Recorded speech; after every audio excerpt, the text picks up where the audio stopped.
Weapon crafting is here, and it can be a bit confusing and overwhelming.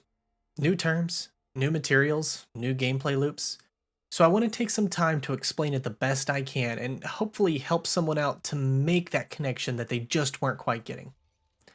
So to start off, weapon crafting is broken into three parts: extraction, shaping, and reshaping. Shaping is a process of crafting a weapon from scratch. In order to shape a weapon, you will need three things: the weapon's pattern, resonant materials, specifically resonant alloys and neutral elements, and glimmer. Weapon patterns are obtained from various sources and can be tracked from the Triumphs tab under the Patterns and Catalyst block. The majority of patterns are obtained by simply extracting materials from the targeted weapon anywhere 1 to 5 times. But you do gain some patterns from quests. Weapons whose patterns are gained through extraction will have an informational callout on the tooltip. See the Triumph menu for specifics on how to obtain patterns for each weapon, including how many extractions are needed. Resonant alloys are obtained through dismantling legendary weapons. These can be any legendary weapons and do not require them to have a red border. These are very easy to come by, and you will most likely be sitting at max stack at all times. Resonant elements are obtained through the extraction process. Every extraction will reward you with neutral elements, so there is no reason to be picky when grinding materials for shaping. The other purple resonant elements gathered during extraction are used in reshaping. To shape a weapon, you will need the following: 5 resonant alloy and 10,000 glimmer for the base intrinsic frame, 75 neutral elements for each of your first 2 perks, and 300 neutral elements for each of your traits, the 3rd and 4th major perks. In total, this comes out to be 5 resonant alloys, 10,000 glimmer. Extraction is simply the process of pulling materials from red bordered weapons for shaping or reshaping. Completing activities and getting kills with red bordered weapons will allow you to extract materials from it. Some weapon patterns are obtained through extraction, but otherwise, all weapon extraction rewards the same amount of materials and only differ in the type of purple resonant elements granted.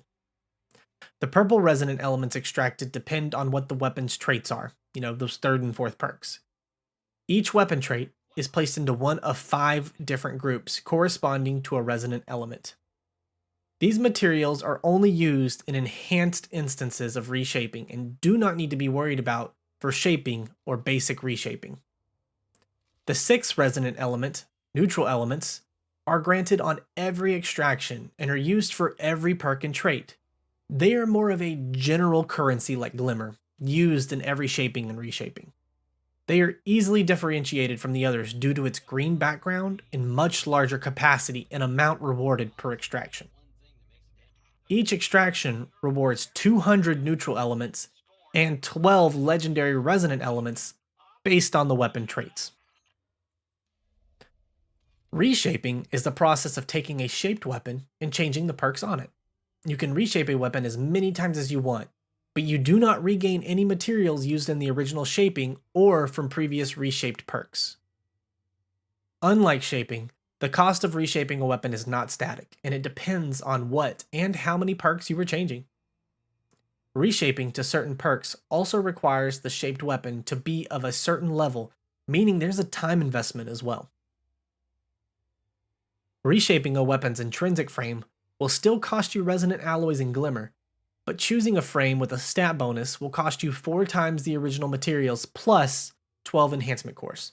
This totals out to be 20 resonant alloys, 40,000 glimmer, and 12 enhancement cores. This new frame contains the plus 10 to a stat that was originally tied to masterworking, but is ignored until you reach level 20 on said weapon. Reshaping any of the other weapons perks will cost the same amount as when you originally shaped it, with the exception of the enhanced traits. Currently, reshaping is the only way to get these enhanced traits. And based on some limited testing and word of mouth, most of them are not worth rushing yourself to get. They are definitely better than the versions of the originals, but not enough to make a noticeable difference on most weapons. They seem to be more of a min-maxer's goal or a status to show off to other people. Enhanced traits cost 2,000 neutral elements, 70 of the purple resonant elements mentioned in the extraction section of the associated traits group, and 1 ascendant alloy. Ascendant alloy is a new exotic material, similar to the ascended shards, but used for weapons. Much like ascendant shards, they come from specific activities and their drop rate is based on the difficulty. Ascendant alloys are the rarest of the crafting materials, but also the least used. So far, their only uses are the reshaping of enhanced perks and the creation of the Osteostriga catalyst. Weapon crafting is here, and it's apparent that this system is not here to replace RNG weapon drops. Rather, the system is meant to allow us another guaranteed path to obtain specific weapon rolls over long periods of time. I hope this video demystified some of the confusion around crafting and made it a little bit more straightforward. Hey guys, if you enjoyed the content, come check me out on Twitch. I stream at twitch.tv/moremanly. Thanks and see ya.